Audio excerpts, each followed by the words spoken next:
வேலையை விட்டு வேற தூக்கிட்டாங்க. கையில வேற சுத்தமா காசு இல்லை. பசிக்க வேற செய். இவன் எதுக்கு காசு அனுப்பியிருக்கான்? ஹலோ சொல்றேன் மச்சான். என்னடா மச்சான், காசு அனுப்பியிருக்கடா எனக்கு. டேய் தெரியாம அனுப்பிச்சிட்டேன், எனக்கு மாத்தி விட்டுறியா? சரிடா மச்சான். டேய் சும்மா சொன்னடா. ஹலோ ரெண்ட் கட்டுறதுக்கு தான் அனுப்பிச்சு விட்டுருக்கேன், எக்ஸ்ட்ரா காசு அனுப்பிச்சிருக்கேன். போய் ஃபர்ஸ்ட் சாப்பிடு. இல்ல மச்சான், நீ சொல்லின இந்த விஷயம் எனக்கு தெரியாதாடா? அம்மாட்டையும் பேசிட்டேன், இனிமேல் நீ வீட்லயே வந்து சாப்பிட்டுக்கோ. இல்ல மச்சான், அவங்களுக்கு எதுக்குடா கஷ்டம்? என்னடா கஷ்டம்? லூசு மாதிரி ஒரு விஷயம் ஷேர் பண்ண மாட்டேன். ஃப்ரெண்டு நான் எதுக்குள்ள இருக்கேன் உனக்கு? முக்கியமான விஷயம், ஒரு ரெஸ்யூமே கம்பெனி ஷேர் பண்ணிட்டேன்.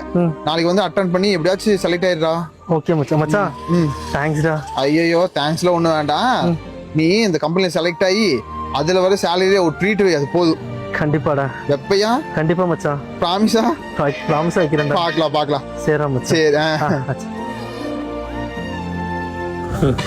எந்தவித எதிர்பார்ப்புகளும் இல்லாம பழகிறவங்க தான் நமக்கு கிடைச்ச உண்மையான நண்பர்கள்.